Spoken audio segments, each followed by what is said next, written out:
প্রিয় দেশবাসী, আসসালামু আলাইকুম রহমতুল্লাহ। সকলেই বিজয় দিবসের শুভেচ্ছা গ্রহণ করবেন। মহান আল্লাহ রাব্বুল আলামিনের প্রতি গভীর শুকরিয়া যে তার একান্ত মেহেরবানি হিসেবে তিনি আমাদেরকে একটি স্বাধীন বাংলাদেশ উপহার দিয়েছেন এবং এবছর আমরা বাংলাদেশের 54তম বিজয় দিবস উদযাপন করছি। আমাদের মহান মুক্তিযুদ্ধে জীবন বাজি রেখে যারা লড়াই করেছেন, অবদান রেখেছেন, যারা দুনিয়া থেকে বিদায় নিয়েছেন, পঙ্গু হয়ে যারা বেঁচে আছেন, তাদের সকলের প্রতি আমি গভীর শ্রদ্ধা নিবেদন করছি।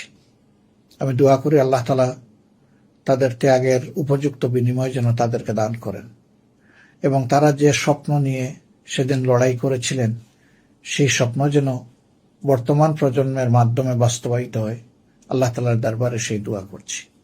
দেশে কিংবা প্রবাসে প্রিয় বাংলাদেশি যারাই আছেন, আমি সকলকে আবারও বিজয় দিবসের আন্তরিক শুভেচ্ছা জ্ঞাপন করছি। প্রিয় দেশটি স্বাধীনতার 54 বৎসর অতিক্রম করছে। দীর্ঘ এই সময়ে একটা স্বাধীন জাতি হিসাবে আমাদের যে পরিচিতি পাওয়ার কথা ছিল, দুঃখজনক হলেও আমরা সেই পরিচিতির জায়গাটা তৈরি করতে পারিনি। কেন পারিনি তা সকলের সামনেই স্পষ্ট। একটা জাতিকে গঠন করার নেতৃত্ব দেওয়ার দায়িত্ব থাকে রাজনৈতিক দলগুলোর উপর, বিশেষ করে যারা সরকার গঠন করেন, পরিচালনা করেন। দেশকে গড়ে দেওয়ার মূল দায়িত্বটা তাদের, জনগণ তাদের সহযোগিতার অংশীদার।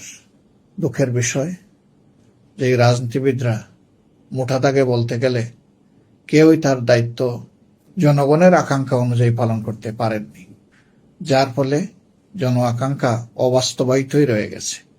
বিশেষ করে স্বাধীনতার উষালগ্নে যে সম্ভাবনা তৈরি হয়েছিল একটি দুর্নীতিমুক্ত, ইনসাফ ভিত্তিক, মানবিক বাংলাদেশ গড়ার, তা বাংলাদেশের জন্মের পরপরই মুখ থুবড়ে পড়ে এবং জনগণের আশা দুরাশায় পরিণত হয়।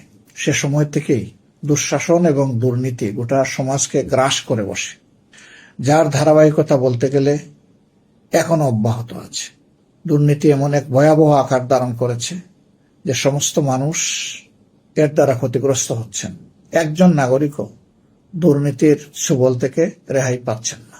দুঃশাসন গত 15 বৎসরে 15.5 বৎসর যারা শাসন করেছিলেন তাদের সময় ইতিহাসের সর্বোচ্চ সীমায় উপনীত হয়েছিল।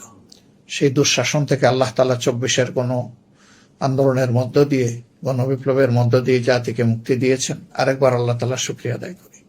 আমাদের সামনে নতুন দেশ গড়ার হাতছানি। আগামী নির্বাচনের জন্য গোটা দেশবাসী প্রস্তুত হচ্ছে।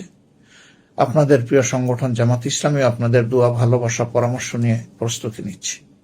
এই নির্বাচনের মধ্য দিয়ে এমন একটি শক্তি সামনে নির্বাচিত হোক আমরা প্রত্যাশা করি, যাদের হাতে বাংলাদেশের জনগণের জীবন, সম্পদ এবং ইজ্জত রক্ষা পাবে। সেই আমানতদারি রক্ষা করে তারা দেশ পরিচালনা করতে পারবে সততা এবং স্বচ্ছতার সাথে। দুর্নীতিমুক্ত একটি দেশ, চাঁদাবাজ, দখলদার, মামলাবাজ মুক্ত একটি দেশ যারা উপহার দিতে পারবে। তরুণদের প্রত্যাশার একটি দেশ যারা উপহার দিতে পারবে। তরুণদের স্বপ্ন বাস্তবায়নে যারা দায়িত্ব নিয়ে কাজ করবে, এমন একটি দেশ যারা গড়ে দিতে পারবে।